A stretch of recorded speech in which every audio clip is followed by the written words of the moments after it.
మజిలీ, Dear Comrade, Agent Sai Srinivas Athreya, Pratiroju Pandage వంటి ఫిల్మ్స్లో hero ఫ్రెండ్గా నటించి ప్రేక్షకులను చాలా బాగా అల్లరించాడు సుహాస్.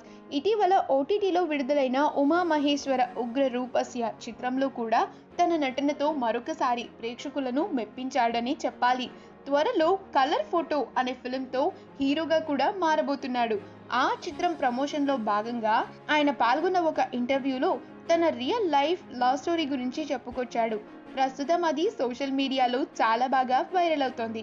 సుహాస్ తన ప్రేమ కథని వర్ణిస్తూ, తను డిగ్రీలో నా క్లాస్మేట్, 2009 నుండి మేము ఒకరినొకరం చాలా ఇష్టపడ్డాం, మా ఇద్దరిది ప్రేమ అని స్ట్రాంగ్గా ఫిక్స్ అయ్యాం. మా చుట్టూ జరుగుతూ ఉన్న ప్రేమ కథల్ని కూడా చూసేవాళ్ళం. ఎవరైనా ప్రపోజ్ చేసినా బ్రేకప్ అయిపోవడం ఇలాంటివి కూడా చూసేవాళ్ళం. వాళ్ళని చూసి ప్రేమించడం ఎందుకు, విడిపోవడం ఎందుకు అనిపించేది.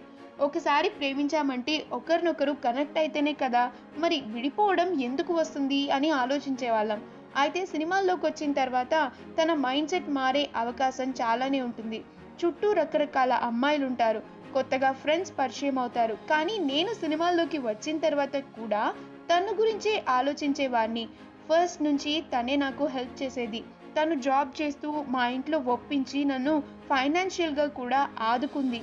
మెంటల్గా తను చాలా స్ట్రాంగ్గా ఉండటం వల్ల నేను నా కెరియర్ గురించి ఆలోచించగలిగాను.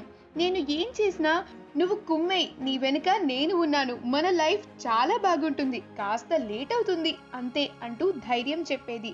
తన ఫ్రెండ్స్ అందరికీ పెళ్ళిళ్ళైపోయాయి, పిల్లలు ఉన్నా ఇంకా పెళ్లి చేసుకోవా అని వాళ్ళ ఫ్రెండ్స్ అడిగినా అవేం నా దగ్గర ప్రస్తావించేది కూడా కాదు.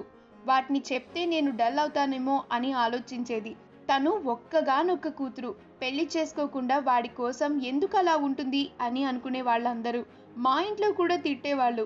అయితే ధైర్యం చేసి వాళ్ళ పేరెంట్స్ ఇక మేము ఒంటరిగా ఉండాలని అనుకోవటం లేదు, పెళ్లి చేసుకోవాలని అనుకుంటున్నామని చెప్పగానే మేం పెళ్లికి రాము, మీరైతే పెళ్లి చేసుకోండి అని నాతో పంపించేశారు. ఒక్కతే కూతురు, పైగా నాకు ఉద్యోగం కూడా లేదు. అందుకే ఆలోచించారు, కానీ మేం పెళ్లి చేసుకోవాలని ఆ రోజు ఉదయం డిసైడ్ అయ్యాం. మధ్యాహ్నం చిన్న తిరుపతికి వెళ్ళి అక్కడ పెళ్లి చేసేసుకున్నాం. ఇప్పుడు వాళ్ళ ఇంట్లో అలాగే మా ఇంట్లో కూడా పరిస్థితులన్నీ సెట్ అయ్యాయి. ఇప్పుడు మేం హ్యాపీ అంటూ చెప్పుకొచ్చాడు. ఈ వీడియో కనుక మీకు నచ్చినట్లయితే మీ అభిప్రాయాన్ని కమెంట్స్ ద్వారా మాకు తెలియజేయండి. మా ఛానల్ని సబ్స్క్రైబ్ చేయటం మర్చిపోకండి.